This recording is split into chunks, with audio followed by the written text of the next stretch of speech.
Hello friends, this is Sona Dadhich and you are watching Genie study classes.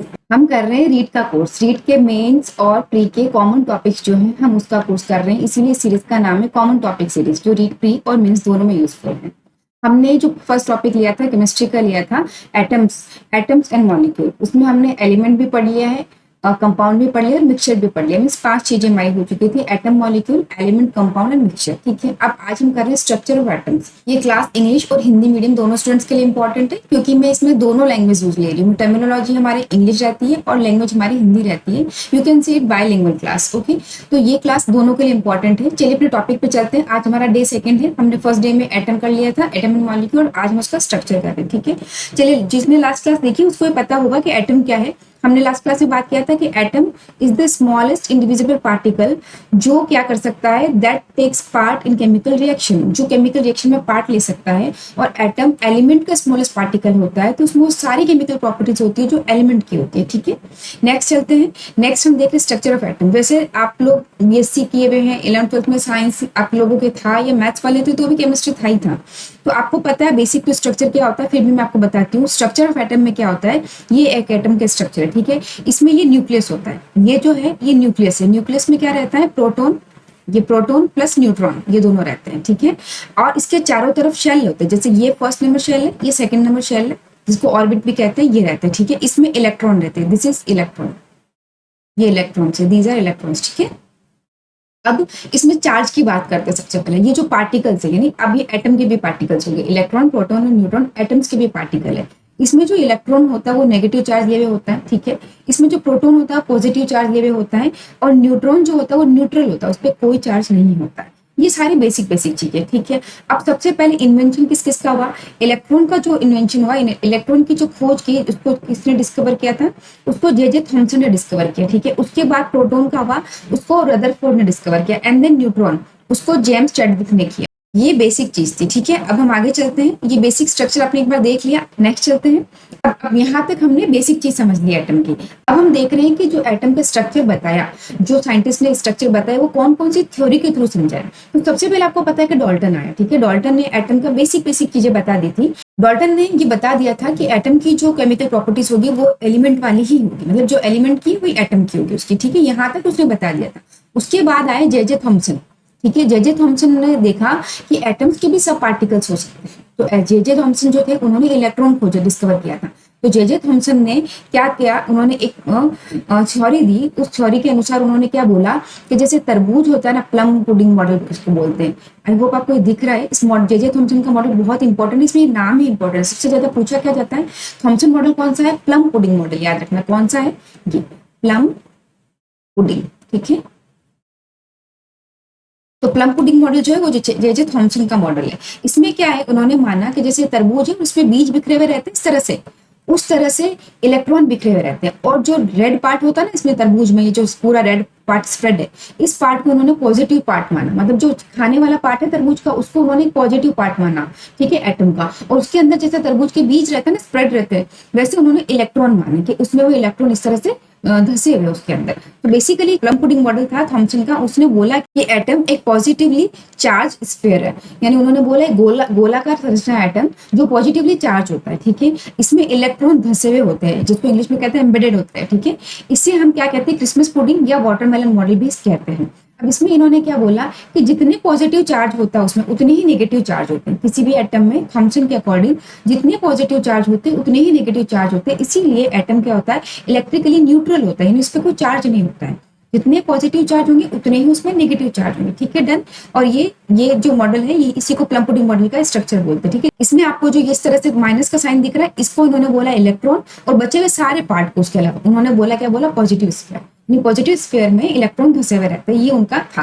अब ये इतना मतलब आगे जाके इतना फेमस नहीं हुआ, इसने पूरा प्रॉपर एटम को नहीं समझाया, इसलिए ज्यादा चलता नहीं है। मोस्टली इसके जो क्वेश्चन आते हैं वो नाम के ही आते हैं कि थॉमसन ने क्या दिया, प्लम पुडिंग मॉडल, बस उतना सही आता है। और इंपॉर्टेंट चीज क्या है इसमें, और उसमें क्या बताया कि एटम जो होता है वो इलेक्ट्रिकली न्यूट्रल होता है, यानी इसमें जितने पॉजिटिव चार्ज होंगे उतना ही नेगेटिव चार्ज होता है। ठीक है, डन।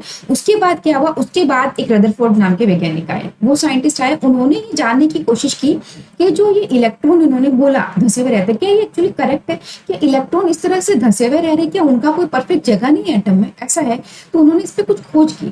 ठीक है, क्या खोज की इन्होंने क्या किया, एक बहुत ही अच्छा एक्सपेरिमेंट किया, और इस एक्सपेरिमेंट से बहुत अच्छे क्वेश्चन बनते हैं। रदरफोर्ड और बोर का जो थ्योरी है वो ज्यादा इंपॉर्टेंट है थॉमसन से। ठीक है, तो इन्होंने क्या किया, रदरफोर्ड ने क्या किया, रदरफोर्ड ने एक गोल्ड की पन्नी ली। ठीक है, इस तरह की पन्नी ली, और इस पे क्या किया, उसने अल्फा पार्टिकल की बौछार की। सबसे पहले गोल्ड की पन्नी जो ली इन्होंने, वो बिल्कुल पतली थी। कितनी पतली थी कि इसमें सिर्फ 1000 एटम्स थे, गोल्ड की 1000 एटम जितनी पतली थी। ठीक है, डन। अब इस पे जो अल्फा पार्टिकल इन्होंने छोड़े, मतलब इसमें अल्फा पार्टिकल की बौछार की, एक पन्नी ली, इस पे अल्फा पार्टिकल की बौछार की इसने। तो जो अल्फा पार्टिकल की बौछार की, वो अल्फा पार्टिकल एक्चुअली है क्या, तो देखो इसको अच्छे से समझते हैं अपन। नेक्स्ट ये देखिए अल्फा पार्टिकल्स है ना, अल्फा पार्टिकल्स क्या होते हैं, क्योंकि इसके क्वेश्चंस बहुत आए हैं इसलिए मैं आपको बता रही हूँ। वो क्या होते हैं, धनावेशित हीलियम के कण, दो आवेश। क्या होता है हीलियम में, हीलियम का जो परमाणु क्रमांक होता है वो होता है 2। हाइड्रोजन के बाद जस्ट हीलियम आता है, 2 परमाणु क्रमांक की, मतलब इसमें 2 प्रोटॉन होंगे और 2 ही इलेक्ट्रॉन होंगे, तभी वो न्यूट्रल है हीलियम। और इसके साथ ही 2 उसमें न्यूट्रॉन होंगे, यानी ये तो इसका नाभिक है। ठीक है, और ये इसमें बाहर कक्षा में चक्कर लगाते हैं। आपको पता है ये जो एटम है जैसे, ठीक है, इसमें नाभिक है, नाभिक में तो ये 2 प्रोटॉन और 2 न्यूट्रॉन है, और इसमें चारों तरफ जो चक्कर लगा रहे हैं वो 2 इलेक्ट्रॉन है। डन। अब यहाँ अभी तक तो ये न्यूट्रल एटम है। ठीक है, इसके बाद क्या होता है, इसमें से 2 इलेक्ट्रॉन बाहर निकाल दिए जाते हैं। तो जब 2 इलेक्ट्रॉन ये बाहर निकाल देंगे इस एटम से, तो ये है ही नहीं। अब ये जो एटम बना वो कैसा बना, ये पॉजिटिव आयन। अब इसमें से 2 इलेक्ट्रॉन है ही नहीं बाहर। अब जब 2 इलेक्ट्रॉन नहीं है तो इसके अंदर क्या बचा, 2 प्रोटॉन। अब आपको पता है कि प्रोटॉन पे जो चार्ज होता है वो पॉजिटिव चार्ज होता है। तो पहले तो इसमें क्या था, ये चार्ज न्यूट्रल था, क्योंकि जितने इलेक्ट्रॉन थे उतने प्रोटॉन थे। बट उसके बाद क्या हुआ, इलेक्ट्रॉन निकल गए, तो कौन सा चार्ज डोमिनेट हो गया, मतलब इलेक्ट्रॉन निकल गया, नेगेटिव चार्ज तो निकल गया, बचा क्या पीछे, बचा पॉजिटिव चार्ज। इसीलिए जब इसमें से 2 इलेक्ट्रॉन निकल जाते हैं इस तरह से, तो हीलियम को 2+ कहते हैं, क्योंकि 2 प्रोटॉन बच गए उसमें, इसलिए 2+ लगा रहे हैं। सेम एज अगर कोई एटम है, ठीक है, सपोज कीजिए कोई एटम है, देन अब मानिए इसमें बीच बाहर जो है वो 4 इलेक्ट्रॉन है। अगर इसमें 4 इलेक्ट्रॉन है तो इसके अंदर 4 ही प्रोटॉन होंगे। देन अब इसने क्या किया, इसने बाहर से 2 इलेक्ट्रॉन और ले लिए, तो इसमें 4 और 2 6 बन गए। एक तरह से सपोज करने का कह रही हूँ मैं ना, ऐसा नहीं कि कोई एटम ऐसा है। सपोज किसी इसने क्या किया, 2 इलेक्ट्रॉन ले लिए, तो अब चार्ज कौन सा डोमिनेट कर रहा है, पहले 4 प्रोटॉन थे और 4 इलेक्ट्रॉन थे, तो चार्ज इक्वल था। अब जैसे ही 2 इलेक्ट्रॉन आए तो 2 नेगेटिव चार्ज ने डोमिनेट कर लिए, यानी 2 नेगेटिव चार्ज ज्यादा हो गए। इसीलिए कोई भी जब एटम चार्ज इलेक्ट्रॉन लेता है तो उस पर साइन लगता है, कितने इलेक्ट्रॉन लिए, 1 लिया तो 1 नेगेटिव, 2 लिए तो 2 नेगेटिव, क्योंकि वो डोमिनेट कर रहा है।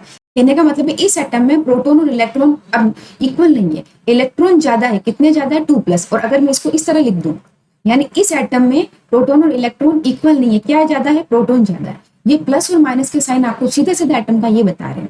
क्या बता रहे हैं कि किसी भी एटम में इसने एटम ने अगर इलेक्ट्रॉन क्या किया, लिया है तो माइनस साइन आ गया, और अगर दिया है तो प्लस का आ रहा है। क्यों आ रहा है, रीजन क्योंकि जो चार्ज आ रहा है तो वो डोमिनेट कर रहा है, अगर जा रहा है तो पीछे बचा हुआ डोमिनेट कर रहा है। कहने का मतलब है कभी भी कोई भी एटम इलेक्ट्रॉन ले रहा है और दे रहा है, उसमें पॉजिटिव बन रहा है, नेगेटिव बन रहा है, उसको इतना सोचने की जरूरत नहीं होती। सीधी सी बात है, अगर वो इलेक्ट्रॉन ले रहा है तो उस पर 2 इलेक्ट्रॉन बढ़ रहे हैं, तो 1 इलेक्ट्रॉन ले रहा है तो 1 बढ़ रहा है, यानी नेगेटिव चार्ज है। अगर वो दे रहा है मतलब इलेक्ट्रॉन तो निकल गया, पीछे बचा क्या, प्रोटॉन, यानी उसको पॉजिटिव चार्ज डोमिनेट कर देगा। कितना इलेक्ट्रॉन निकल गया उतने ही पॉजिटिव चार्ज उस पर लग जाएगा। इसीलिए पॉजिटिव चार्ज और नेगेटिव चार्ज इस तरह से लगते हैं। ठीक है, ठीक है। अब हम वापस से अपने टॉपिक पे आ रहे हैं कि अल्फा पार्टिकल क्या है। अल्फा पार्टिकल है द्विआवेशित हीलियम कण। ठीक है, यानी इसमें 2 पॉजिटिव आयन का हीलियम जो कण होता है वो इसमें अल्फा पार्टिकल है। देन वापस पीछे चलते एक बार, तो अल्फा पार्टिकल क्या था, यहाँ पर अल्फा पार्टिकल था हीलियम 2+ आयन, जो यहाँ पे लिखा भी है। इसके साथ ही जो इसका मास हो गया ना, देखो वापस में एक बार प्रीवियसली, देखो इसका जो मास था ना, मैंने क्या कहा कि इसमें हीलियम में क्या था, 2 प्रोटॉन और 2 न्यूट्रॉन थे। तो इसमें जो मास है, मास क्या होता है, जो न्यूक्लियस में रहता है वो मास होता है। किसी भी एटम का जो द्रव्यमान होता है वो उसमें न्यूक्लियस में जो न्यूट्रॉन और प्रोटॉन है उसकी संख्या होती है। तो इस एटम का मास कितना हो गया, 4 न्यू। तो इसमें क्या था, हीलियम में 2 प्रोटॉन थे, 2 न्यूट्रॉन थे, इसका एटॉमिक मास क्या, 4 न्यू। तो इन केस ये क्वेश्चन आ जाए कि 4 न्यू भी साथ में लिख दिया जाए, है ना, एक तो हीलियम कण है द्विआवेशित, वो तो है, उसके साथ ही इसका जो मास है वो 4 न्यू है। ठीक है, 4 4 दोनों न्यू मत समझ लेना, ये 4 है और ये न्यू है। ओके, ठीक है, अब यहाँ तक आपको समझ में आ गया। इसने क्या किया, अल्फा पार्टिकल की बौछार की इस पे। बौछार करने से रदरफोर्ड ने क्या क्या उसने ऑब्जर्वेशन किया इस पे देखो। इसने देखा कि कुछ मोस्ट ऑफ जो अल्फा पार्टिकल है वो स्ट्रेट चले गए फॉइल में से। क्यों चले गए आपको पता है? आप एक सपोज कीजिए कि एक घर में जाली बनी हुई इस तरह से ना, उस जाली में आपने पत्थर मारा, तो हो सकता है कुछ पत्थर उस जाली के अंदर से निकल जाए और कुछ पत्थर जाली के किनार पे लगे, है ना। तो इस तरह से एटम की स्ट्रक्चर होती है ना, क्योंकि एटम जो था ना उस पन्नी पे, वो किस तरह से था, उस पन्नी पे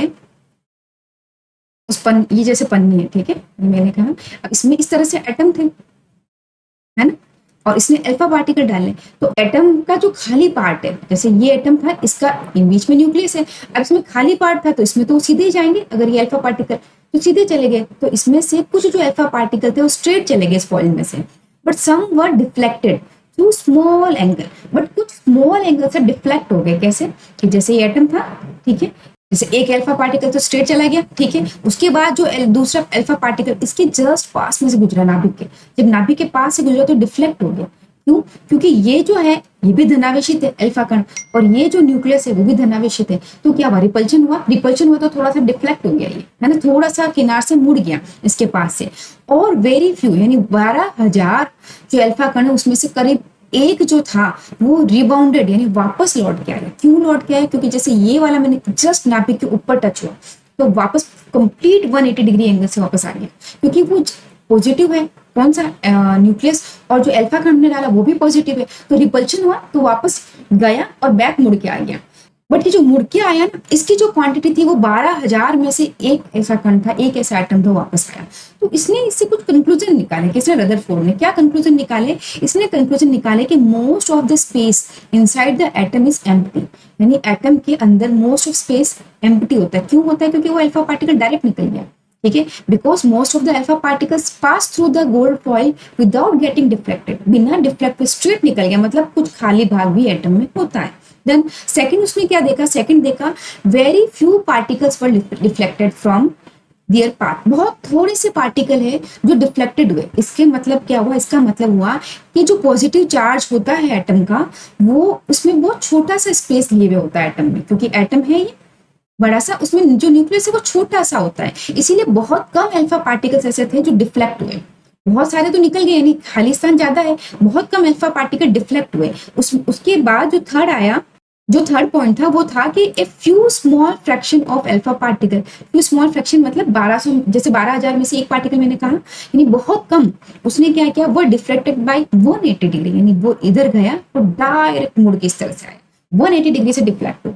तो उसमें बहुत कम ऐसे पार्टिकल, बहुत कम था ऐसा पार्टिकल। तो उसने क्या कंक्लूजन निकाला? उससे उसने कंक्लूजन निकाला कि all the positive charge and mass of the atom were concentrated, मतलब एक ही जगह इकट्ठे हुए हैं, very small volume with in the atom, यानी जो इसका पॉजिटिव चार्ज है वो एटम में बहुत ही छोटी सी जगह पर एक ही जगह इकट्ठा हुआ है, यानी उसके पास से जो अल्फा पार्टिकल निकला वो डिफ्लेक्ट हुआ, उसके जस्ट सामने, अगर जस्ट सामने उसके न्यूक्लियस के आया वो पूरा डिफ्लेक्ट हुआ 180 डिग्री से। तो उसने तीन कंक्लूजन निकाले। क्या?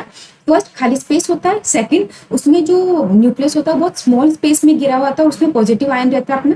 और थर्ड, कि उसमें जो न्यूक्लियस में जो पॉजिटिव चार्ज आयन है वो जो एक ही जगह पे इकट्ठा, मतलब स्प्रेड नहीं है, वो एक ही जगह पे न्यूक्लियस में है, ठीक है। देन नेक्स्ट चलते हैं अपन।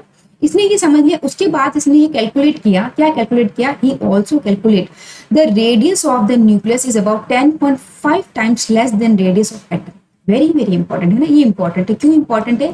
क्योंकि इसने बताया, मैं इसको एक बार येलो कर लूँ शायद आपको दिखे, ठीक है। इसने जो बताया कि इसने बोला कि जो इसकी रेडियस है ना, एटम की जो रेडियस है वो एटम का जो खुद का साइज है उससे 10 की पावर 5 टाइम्स स्मॉलर है, छोटी है वो।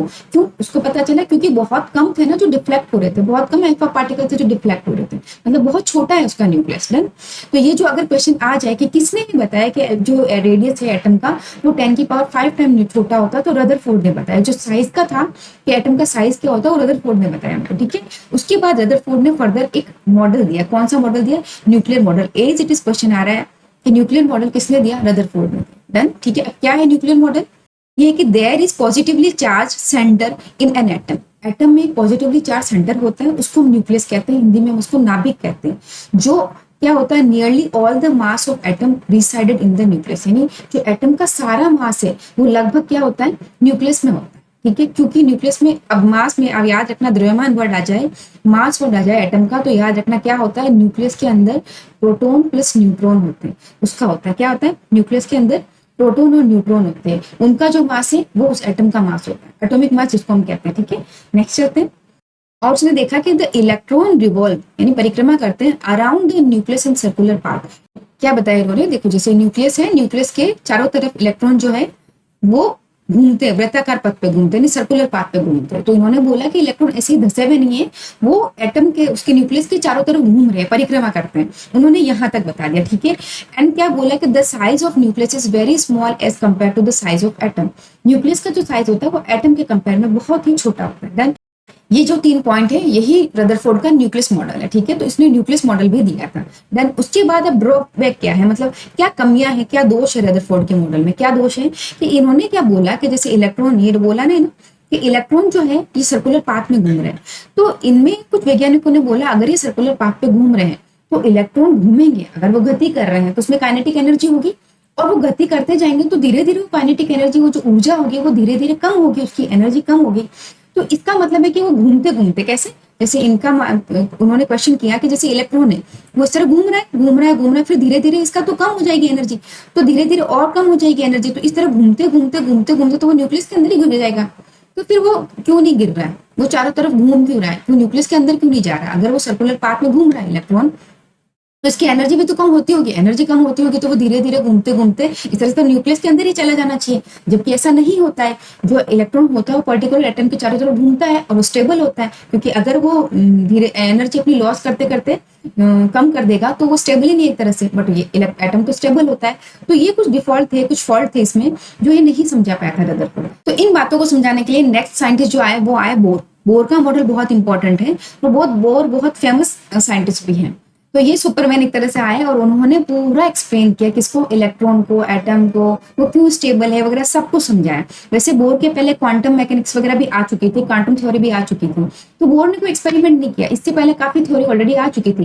जैसे हाइड्रोजन की जो सीरीज थी, स्पेक्ट्रा था दिया था, वो भी ऑलरेडी दिया जा चुका था बोर से पहले। तो बोर ने जो पहले के एक्सपेरिमेंट थे उसी के बेसिस पे उसने कंक्लूजन निकाला। क्या निकाला, बोर ने कुछ पोस्ट्यूल्स दिए, क्या दिए उन्होंने मॉडल्स के, यानी जिसको हम हिंदी में कहते हैं अभिधारणाएं। उन्होंने बोला कि ये जो लाइन देखो, ये जो मैंने पोस्ट्यूल से एज इट इज एनसीईआरटी से लाइन टू लाइन में है, क्योंकि थोड़ा सा ये टफ है, हालांकि मैं इसको इजी लैंग्वेज में आपको भी समझाऊंगी, बट ये लाइन इसलिए इंपॉर्टेंट लग रही है, जो एग्जामिनर क्वेश्चन देता है ना तो इजी लैंग्वेज में नहीं देता, वो टिपिकल लैंग्वेज में ही देता है, इसलिए आप थोड़ी सी इन लाइन्स को समझने की कोशिश करना। उन्होंने बोला कि only certain special orbit known as discrete orbits of electron are allowed inside the atom, यानी परमाणु के भीतर केवल इलेक्ट्रॉन की कुछ विशेष विविध कक्षाएं ही अनुमत होती है।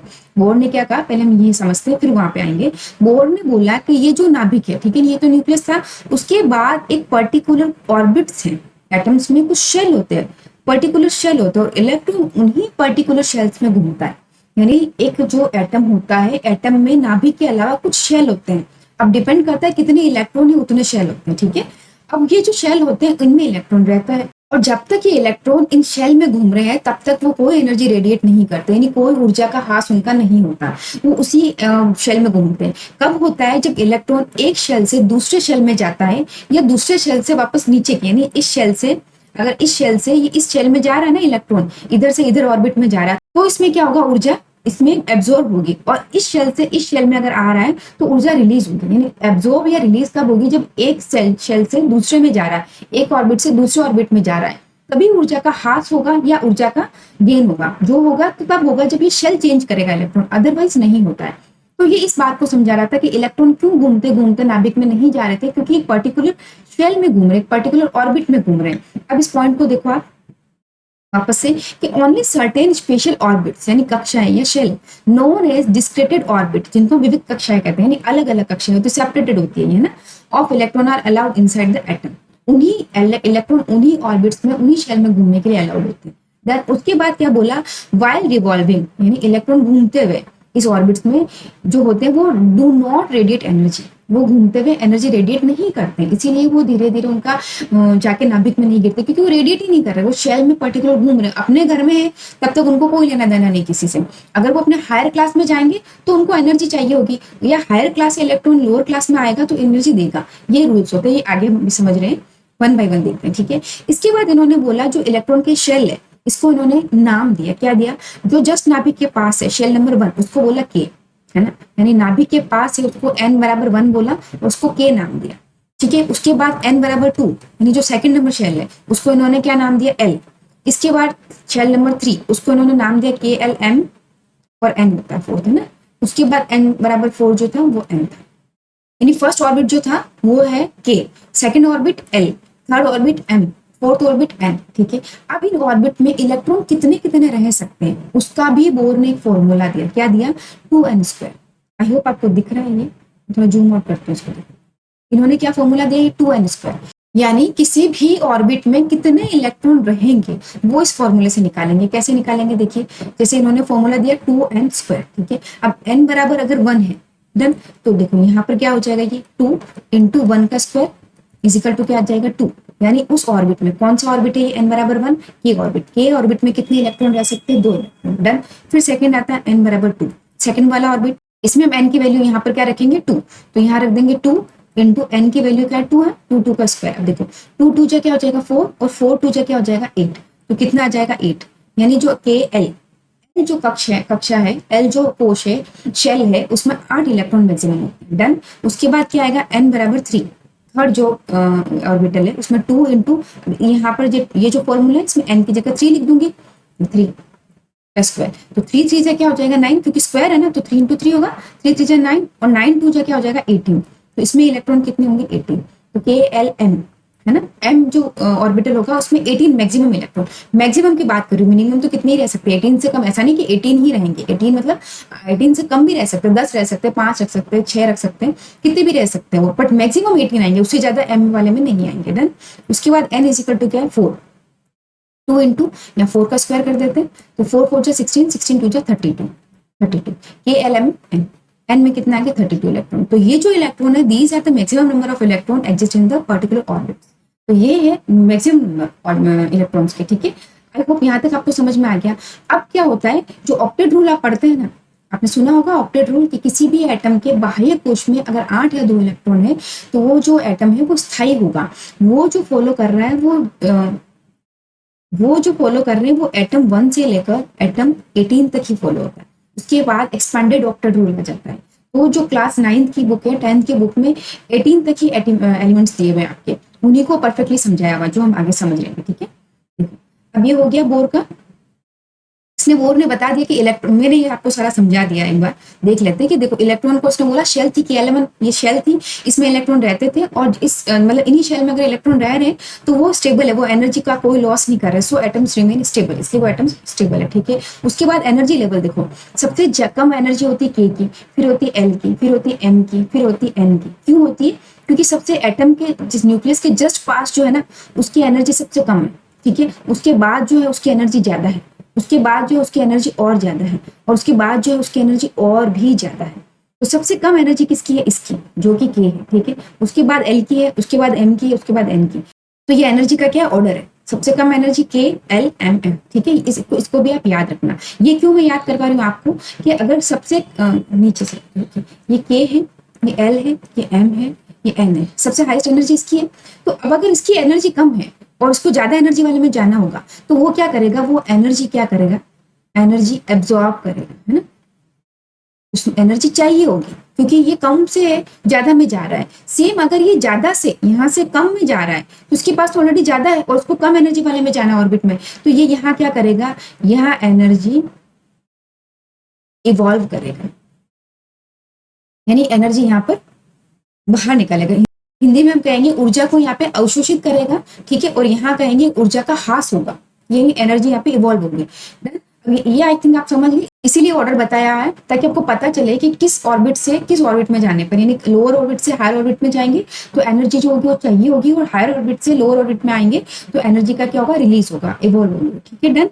आई होप आप यहाँ तक आपको समझ में आ गया। नेक्स्ट चलते अपन, नेक्स्ट अब क्या आता है, न्यूट्रॉन। अब यहाँ पर बोर खत्म हो गया, बोर का सारा हमने पढ़ लिया था, जितना भी मतलब एटॉमिक स्ट्रक्चर के मॉडल थे, 3 ही मॉडल आपकी बुक में है, थॉमसन, रदरफोर्ड और बोर, और ये आपको मुंह पे पता होनी चाहिए। देखिए आप पढ़ाई करना अगर आपको है तो एक तो आपको सिलेबस आपका मुंह पे रटा होना चाहिए कि आपके सिलेबस में क्या क्या है। अगर आप ये टॉपिक पढ़ रहे हैं एटम मॉलिक्यूल, ये आपको मुंह पे होना चाहिए कि इसमें कौन कौन से पॉइंट्स हमको पढ़ने हैं। आपको पता होना चाहिए कि हमने एटम पढ़ा है, एलिमेंट पढ़े हैं, कंपाउंड पढ़े हैं, मिक्सचर पढ़ा है, स्ट्रक्चर पढ़ रहे हैं, इसके बाद फॉर्मूला भी है, इक्वेशन भी है, केमिकल चेंजेस भी है। तो ये आपको पता होने चाहिए, मुंह पे आपको आपका सिलेबस पता होना चाहिए हर टॉपिक का। जैसे जैसे टॉपिक पढ़ते जाएंगे सिलेबस आपको पता होना चाहिए, तब आपको क्या दिमाग में रहता है आपने क्या पढ़ लिया क्या नहीं। सेकंड, जो आप पढ़ रहे हैं वो आपको रिवाइज करना होगा। आपको अब दिमाग में सीधा पूछा जाए थॉमसन, नाम याद आना चाहिए प्लम, सीधा पूछे रदरफोर्ड, गोल्ड के पन्ने पे उसने अल्फा पार्टिकल छोड़े, सीधा पूछा जाए बोर तो आपको पता होना चाहिए उसने ऑर्बिट दिए, उनके पर्टिकुलर नाम दिए, एनर्जी क्यों एब्जॉर्ब हो रही है, क्यों रिवॉल्व हो रही है, उसने सारा कुछ बताया था बोर्ड ने। तो ये आपको नाम, साइंटिस्ट का नाम आती है आपके दिमाग में, वो थ्योरी आ जानी चाहिए। डन, तभी सिलेक्शन के चांसेस बनेंगे, है ना। ठीक है, अब हम चलते हैं, देखो प्रोटॉन हो गया, इलेक्ट्रॉन हो गया, न्यूट्रॉन की बात करते हैं। न्यूट्रॉन का जो खोज की थी वो जेम्स चैडविक ने की। तीनों साइंटिस्ट के नाम याद रखना, क्वेश्चन आते हैं इस पर भी। ठीक है, ये जो है वो सब पार्टिकल है, किसका, एटम का। ठीक है, विच हैड नो चार्ज, अभी आपको पता है कि न्यूट्रॉन पे कोई चार्ज नहीं होता है, और इसका जो मास होता है, इसका जो द्रव्यमान होता है वो लगभग प्रोटॉन के बराबर होता है। याद रखना, मोस्टली आपको मिलेगा कि इसका जो मास है न्यूट्रॉन का प्रोटॉन के बराबर है। बट अगर मैं स्लाइड मतलब थोड़ा सा चेंज है, जैसे जैसे इसका जो मास है प्रोटॉन का वो 1.007 है और इसका 1.008 है। तो याद रखना स्लाइड से डिफरेंस है, हल्का सा न्यूट्रॉन क्या बड़ा है। अगर पूछा जाए फिर भी कंपेयर में कि कौन सा बड़ा, मतलब मास ज्यादा है न्यूट्रॉन का या प्रोटॉन का, तो स्लाइटली देखो 0.001 किसका बड़ा है, न्यूट्रॉन का बड़ा प्रोटॉन से। और मोस्टली 9th और 10th तक के स्टैंडर्ड में इसको इक्वल माना जाता है कि प्रोटॉन और न्यूट्रॉन इक्वल होते हैं। ठीक है, +1 चार्ज इस पे होता है और इस पे न्यूट्रल चार्ज होता है। डन, अब देखो नेक्स्ट क्या है, न्यूट्रॉन हो गया। अब इसमें एटॉमिक नंबर और एटॉमिक मास। अब कोई भी एलिमेंट हम लिखते हैं ना, जब देखो हम कोई भी एलिमेंट लिख रहे हैं, जैसे एलिमेंट में ले लेती हूँ एक्स, कोई भी एलिमेंट, उसके यहाँ पर जो नीचे लिखा होता है वो होता है एटॉमिक नंबर, और यहाँ ऊपर जो लिखा होता है वो होता है एटॉमिक मास। एटॉमिक नंबर को हम जेड से रिप्रेजेंट करते हैं, एटॉमिक मास को हम ए से रिप्रेजेंट करते हैं। What is atomic mass, atom के न्यूक्लियस के अंदर जो प्रोटॉन और न्यूट्रॉन रहते हैं वही एटम का मास होता है, उसको एटॉमिक मास कहते हैं। ठीक है, और जेड क्या होता है, number of proton, this is number of proton. ठीक है, मोस्टली क्या होता है कि किसी भी एटम में प्रोटॉन, न्यूट्रॉन और इलेक्ट्रॉन लगभग सिमिलर होते हैं नंबर। जैसे हीलियम में है ना, 2 प्रोटॉन 2 न्यूट्रॉन 2 इलेक्ट्रॉन थे, वैसे लगभग सिमिलर होते हैं, पर हर एक एटम में नहीं होता, मोस्टली बोला है ना। काफी ऐसे एटम्स हैं जिसमें नहीं भी होते, वो आगे हम पढ़ेंगे। तो अब याद रखना, जब कभी इस तरह से लिखा हुआ आए ना आपके, जैसे मैंने लिख दिया अगर एल्यूमिनियम, डन, एल्यूमिनियम में 13 लिखा या 27 लिखा, यानी 13 इसमें क्या है, प्रोटॉन है। याद रखना, अगर 13 प्रोटॉन है तो नोन है कि 13 इसमें इलेक्ट्रॉन भी होंगे, है ना। अगर एटॉमिक नंबर 13 है, 13 प्रोटॉन है तो 13 इलेक्ट्रॉन भी होंगे। तो अब इसमें न्यूट्रॉन कितने देखो, तो आपको पता है कि ये जो मास होता है वो क्या होता है, न्यूट्रॉन प्लस प्रोटॉन क्या होता है यहाँ पर 27। अब आपके पास ये नंबर यहाँ पे दिया हुआ है, ये कितना है, प्रोटॉन 13 है, और तो आपको न्यूट्रॉन निकाल सकते हो आप नंबर, कैसे निकालोगे, तो न्यूट्रॉन बराबर क्या हो जाएगा, 27 माइनस 13 कर देंगे तो 14। तो न्यूट्रॉन यहाँ पे, सॉरी एन है ना, तो न्यूट्रॉन यहाँ पे कितने, 14। तो यहाँ पर ये जो नंबर यहाँ पे लिखे होते हैं ना, इसका बहुत मीनिंग होता है, इसके क्वेश्चंस बनते हैं। एक और एग्जांपल से समझते हैं हम, जैसे सोडियम लेते हैं। ठीक है, इसका होता है एटॉमिक नंबर 11 और मास होता है 23 टन। अब देखो अगर एटॉमिक नंबर 11 है तो यानी इसमें 11 क्या है, प्रोटॉन, और 11 इसमें है इलेक्ट्रॉन। डन, अब इसमें न्यूट्रॉन कितने हैं तो वो इससे पता चलेगा, क्योंकि प्रोटॉन प्लस न्यूट्रॉन क्या होता है 23। डन, तो अगर प्रोटॉन इसमें 11 है तो न्यूट्रॉन कितने होंगे, निकाल लेते हैं अपन, न्यूट्रॉन इधर ही रखेंगे, तो जो 23 ये इधर जाएगा तो -11 बन जाएगा। इसमें कितने हैं, 12 जो है वो न्यूट्रॉन है। तो कहने का मतलब है यहाँ जो नंबर लिखे होते हैं इससे आप प्रोटॉन, इलेक्ट्रॉन और न्यूट्रॉन के नंबर निकाल सकते हैं कि कितना इसमें प्रोटॉन है, कितने न्यूट्रॉन है और कितने इलेक्ट्रॉन है। देन ठीक है, इस तरह से क्वेश्चन आते हैं। देन अब हम आगे चलते हैं, ये हो गया। अब हम चलते हैं वैलेंसी पे। नेक्स्ट आते हैं वैलेंसी। देखो तो वैलेंसी क्या होता है कि किसी भी एटम के आउटर शेल में जो इलेक्ट्रॉन होते हैं उसको हम वैलेंस इलेक्ट्रॉन कहते हैं। देखिए कोई शेल है, जैसे ये एटम है और इसमें शेल है, ठीक है। अब इसके जो आउटर शेल में इलेक्ट्रॉन होंगे, जैसे इसके आउटर शेल में अगर 1 2 3 4 5 6 7 इलेक्ट्रॉन है समझ लीजिए, तो इसके आउटर शेल में देखो 7 इलेक्ट्रॉन है, तो इसके जो बैलेंस इलेक्ट्रॉन है वो कितने, 7। अगर किसी एटम में, जैसे एटम है हीलियम का समझिए, ये 2 इलेक्ट्रॉन है, तो इसके आउटर शेल में कितने इलेक्ट्रॉन, 2 इलेक्ट्रॉन है, तो वो कितने, वो क्या है, वैलेंस इलेक्ट्रॉन। तो किसी भी एटम के आउटर शेल में, यानी इसके अंदर में कितने इलेक्ट्रॉन है उससे कोई लेना देना नहीं है, उसके जो आउटर शेल है ना बाहर का, उसमें जो इलेक्ट्रॉन है वो वैलेंस इलेक्ट्रॉन होते हैं। डन, इसी के आधार पे बोर और बरी ने क्या दिया, एक स्कीम दिया, एक रूल दिया। उन्होंने बोला कि कोई भी एटम के जो आउटर शेल होता है ना, उसमें 8 इलेक्ट्रॉन मैक्सिमम रह सकते हैं, और वो 8 इलेक्ट्रॉन अगर उसमें है तो वो एटम स्थायी है। बोर और बरी ने क्या बोला, देखो नेक्स्ट पेज लेते हैं अपन। क्या बोला उन्होंने बोला कि कोई भी एटम है जैसे, ठीक है, उसके आउटर शेल में, यानी ये जो उसका आउटर शेल है, उसके आउटर शेल में जो मैक्सिमम नंबर होंगे ना इलेक्ट्रॉन के मैक्सिमम नंबर, ये कितने इलेक्ट्रॉन उसमें आ सकते हैं, वो कितने होते हैं, 8। ठीक है, बोर और बरी ने बोला कि किसी भी शेल के बाहर के, मतलब जो बैलेंस इलेक्ट्रॉन होंगे वो मैक्सिमम 8 होंगे। ठीक है, इन्होंने बोर और बरी ने ये बोला, यानी इसने इन्होंने जो स्कीम दिया ना, वो ओनली 1 to 18 नंबर एलिमेंट होते हैं ना, वहां तक फॉलो हुआ, उसके आगे फॉलो नहीं हुआ। क्योंकि आपको पता है कि के, एल, एम और एन, के शेल में तो 2 इलेक्ट्रॉन डन, एल शेल में 8 इलेक्ट्रॉन डन, बट देखो एम में 18 है, एन में 32 है, तो ये यहाँ पर फॉलो नहीं हो रहा है। ये यहाँ तक 18 नंबर में एल तक है, 18 से ज्यादा एलिमेंट है उसमें एम नंबर शेल आ जाता है, तो ये इसमें फॉलो नहीं हो रहा है। तो 1 to 18 तक ये रूल फॉलो हुआ, और एनसीईआरटी ने 1 to 18 तक के एलिमेंट्स को ही समझाया आगे, जिसको हम देखते हैं आगे। देखो क्या है ये, नेक्स्ट चलते अपन।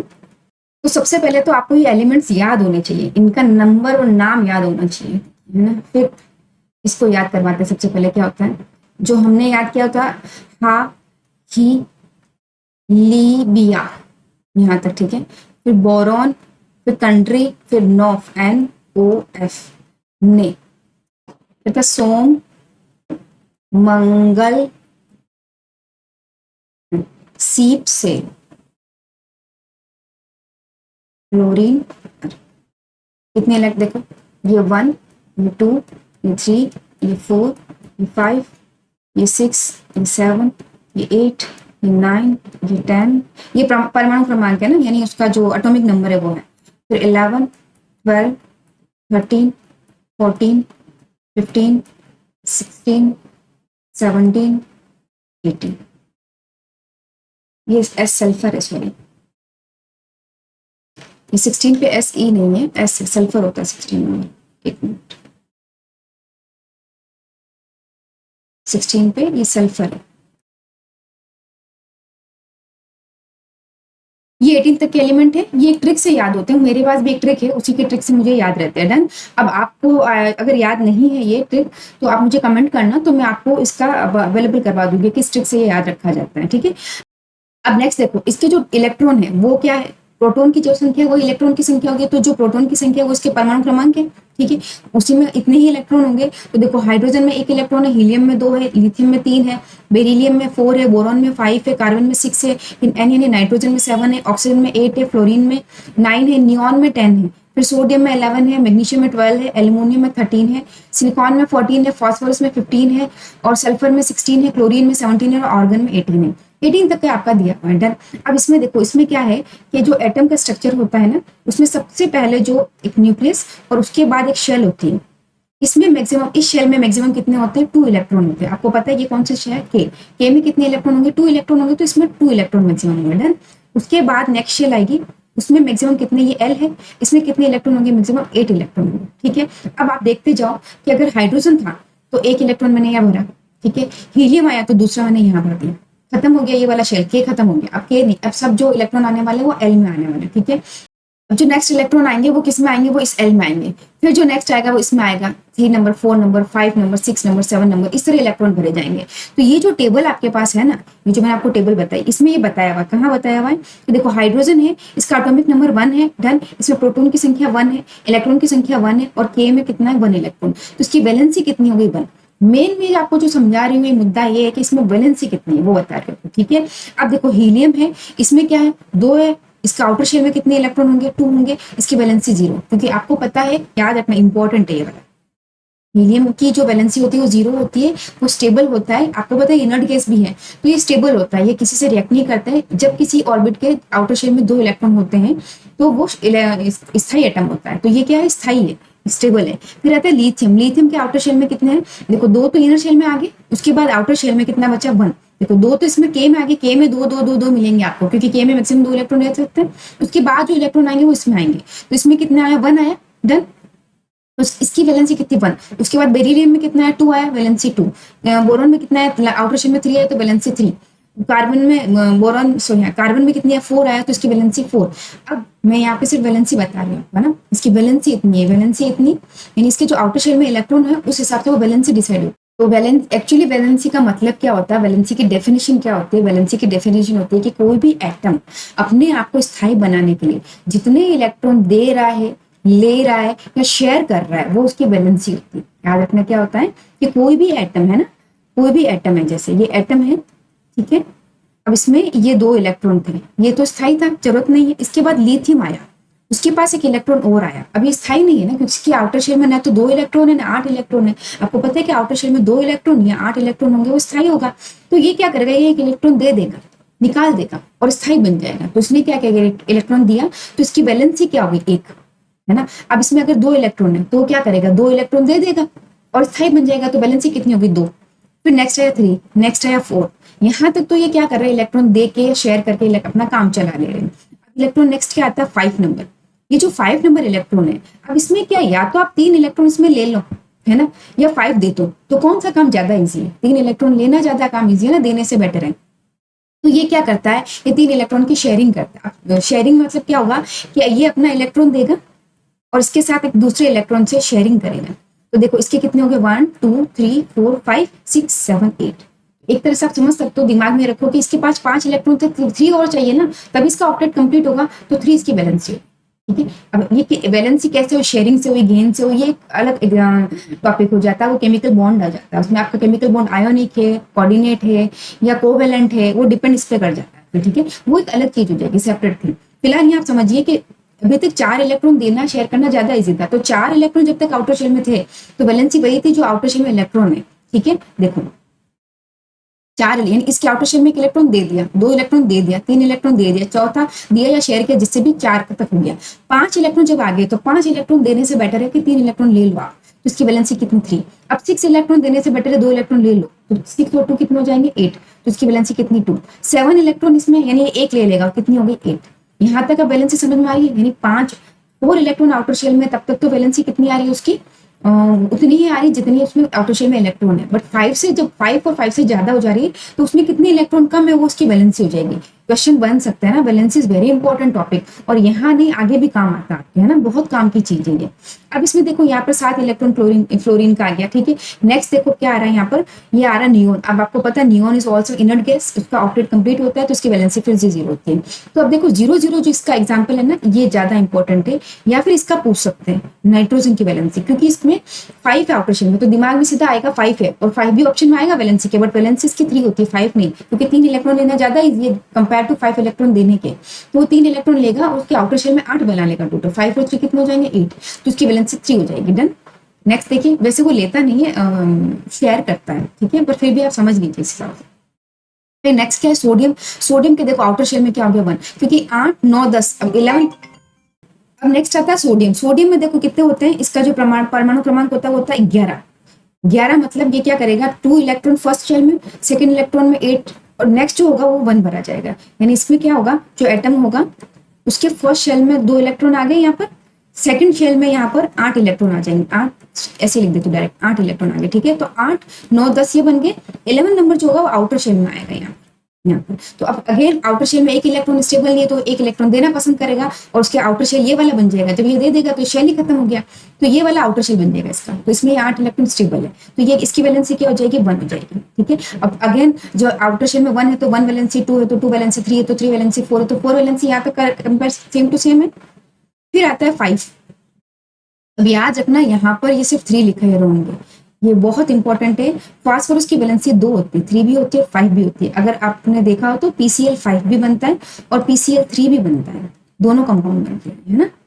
तो याद रखना फास्फोरस की वैलेंसी 3 भी होती है, 5 भी होती है। क्यों होती है ऐसा, कुछ इंपॉर्टेंट सर्कमस्टेंस है, उसको आप ध्यान में मत रखिए, यहाँ पे ज्यादा कॉम्प्लिकेटेड हो जाएगा आपके लिए। याद रखना phosphorus is a single compound up to 18 जिसकी वैलेंसी 3 और 5 दोनों होती है, ठीक है। तो इसकी वैलेंसी 3 भी होती है, 5 भी होती है। नेक्स्ट देखिए, नेक्स्ट है सल्फर।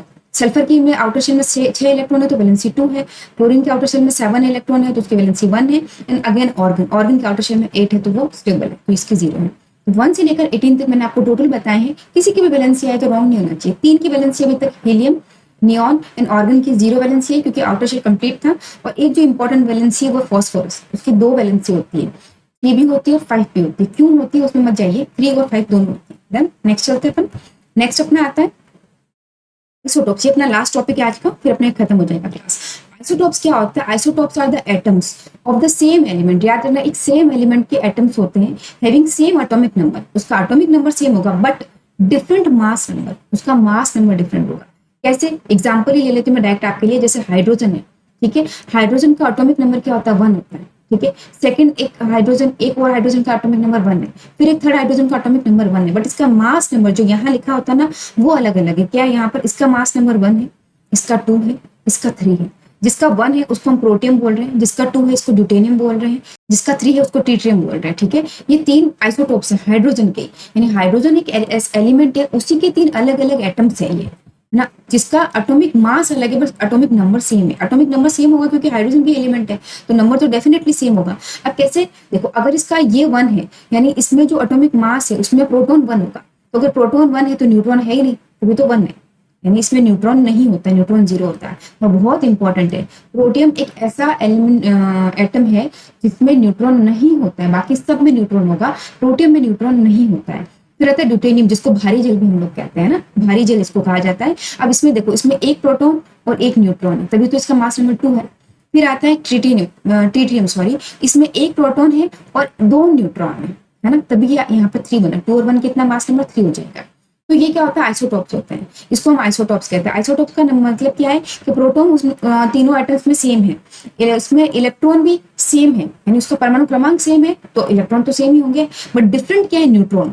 ये कीवर्ड, की पॉइंट है इसका, वेरी वेरी इंपॉर्टेंट। आइसोटोप जो होंगे उसमें न्यूट्रॉन डिफरेंट होते हैं, इसलिए इसका एटॉमिक मास भी डिफरेंट होता है। Number of the neutron are different, so that atomic mass जो होता है वो भी डिफरेंट होता है। देन नेक्स्ट चलते हैं अपन, नेक्स्ट इसके कुछ एग्जाम्पल और है, जैसे कार्बन, ये है कार्बन C6 होता है, इनका एटॉमिक नंबर 6 होता है, पर इसका मास देखो अलग है, एक में 12 है, एक में 13 है, यानी एक में प्रोटॉन है वो 6 है और एक में प्रोटॉन 7 है। इससे निकाल सकते हैं 6 और 6 12 हो जाएगी, और यहाँ पे 6, तो अगर ये प्रोटॉन, ये नंबर 6 है एटॉमिक नंबर, तो इसमें प्रोटॉन 6 ही है, यानी 7 न्यूट्रॉन, तो इसीलिए 13 बना है। सेम इज क्लोरीन है, जैसे Cl क्लोरीन का जो एटॉमिक नंबर होता है वो 17 होता है, ठीक है। अब इसमें एटॉमिक मास देखो 35 है और 37 है।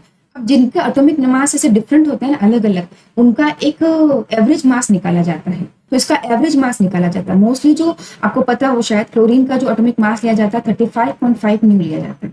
क्यों लिया जाता है? क्योंकि क्लोरीन का जो ये 35 जिसका एटॉमिक मास है और 37 एटॉमिक मास है, उसमें क्लोरीन 75% एग्जिस्ट कर रहा है जिसका 35 एटॉमिक मास है, और 25% एग्जिस्ट कर रहा है ये 37 वाला, यानी 3:1 के रेशियो में एग्जिस्ट कर रही है। तो इसका एवरेज मास निकाला जाता है, वो जो 35.5 आता है। बस आप ये याद रखना, सिर्फ ये वर्ड, ये पॉइंट याद रखना आप, कि जब किसी एलिमेंट, सॉरी, जब किसी एटम्स की एटॉमिक मास डिफरेंट होते हैं ना, तो उसमें क्या होता है? उसका एवरेज एटॉमिक मास निकाला जाता है। और एक आइसोटोप की इंपॉर्टेंट प्रॉपर्टी, कि देखो आपको पता ही एटम तो सेम है ना, क्लोरीन सेम टू सेम है, तो जब एटम सेम है तो उसकी केमिकल प्रॉपर्टी सेम होती है, बट क्योंकि एटॉमिक मास अलग है, इसलिए क्योंकि उसका मास अलग है तो ये फिजिकल प्रॉपर्टीज क्या इसकी अलग होगी। याद रखना, इसकी केमिकल प्रॉपर्टीज है वो सेम होती है बट इसकी फिजिकल प्रॉपर्टी डिफरेंट होती है, ठीक है। 2-3 पॉइंट बता दिए। Next, use of isotopes important, बहुत इंपॉर्टेंट है।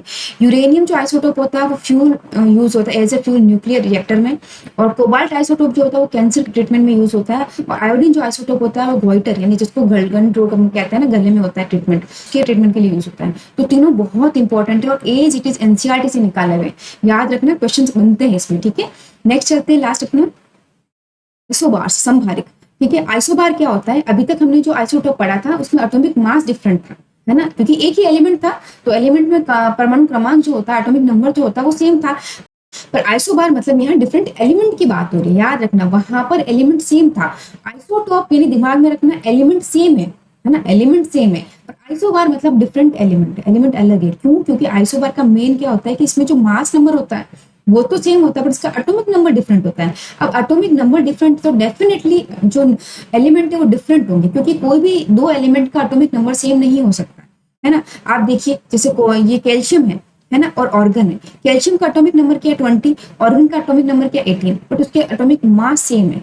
कैसे सेम है? क्योंकि अगर इसका एटॉमिक नंबर 20 है तो इसमें जो न्यूट्रॉन है वो 20 है, ठीक है, और इसका एटॉमिक नंबर 18 है तो इसमें जो न्यूट्रॉन है वो कितने हो गए? इसमें इसमें न्यूट्रॉन 22 हो गए। तो इसमें देखो ये जो न्यूट्रॉन के नंबर है ना वो भी अलग है और प्रोटॉन के नंबर भी अलग है, यानी इसमें एटॉमिक मास सेम है, बट कैसे है, प्रोटॉन और न्यूट्रॉन के नंबर अलग अलग होने के कारण। कंफ्यूज मत होना, इतना ही ध्यान में रखना आप तो कि जो आइसोबार्स होते हैं वो डिफरेंट एलिमेंट के लिए यूज होता है, क्योंकि दो अलग अलग एलिमेंट का एटॉमिक मास सेम होता है बट एटॉमिक नंबर डिफरेंट होते हैं। ये अगर क्वेश्चन आए तो सीधे सीधा आएगा कि what is isobars which have different atomic numbers, means number of protons are different. ठीक है, इसका मतलब ये हुआ। अब आइसोटोप आइसोबार में हम एक बार थोड़ा कंपेयर कर लेते हैं कि इसमें सेम एलिमेंट होते हैं, आइसोटोप में इसमें डिफरेंट एलिमेंट होते हैं, और सेम एटॉमिक नंबर होता है और इसमें डिफरेंट एटॉमिक नंबर होता है। इसमें डिफरेंट मास होता है पर इसमें सेम मास होता है, जस्ट अपोजिट ये दोनों, है ना। ठीक है, अब इसमें देखो इसकी केमिकल प्रॉपर्टी सिमिलर होती है क्योंकि ये एक ही एलिमेंट होता है, पर इसमें केमिकल प्रॉपर्टी डिफरेंट होती है क्योंकि एलिमेंट अलग है। तो कैल्शियम एक ऑर्गन है, अलग अलग एलिमेंट है तो केमिकल प्रॉपर्टीज भी अलग होगी। ठीक है, यहाँ अपना ये टॉपिक खत्म हो रहा है स्ट्रक्चर ऑफ एटम का। ठीक है, तो यहाँ तक खत्म हो गया। अब नेक्स्ट हम जो करने वाले हैं केमिकल फॉर्मूला लेंगे और इक्वेशन केमिकल और फिजिकल चेंज लेंगे, ये दोनों हम कंबाइंड साथ में पढ़ेंगे, यानी सिंबल केमिकल फॉर्मूला और जो केमिकल फिजिकल चेंजेज होते हैं वो हम साथ में इसमें देख लेंगे। ठीक है, तो आज के लिए बस इतना ही। आई होप आपको वीडियो पसंद आया, अगर पसंद आया तो ज्यादा से ज्यादा शेयर करें, लाइक करें, लाइक डेफिनेटली करें, वो मेरा फीडबैक है, और उसमें कमेंट करके मुझे बताएं कि आपको वीडियो कैसा लगे। थैंक यू, आज के लिए बस इतना ही, मिलते हैं अपनी क्लास में, तब तक के लिए धन्यवाद, थैंक यू।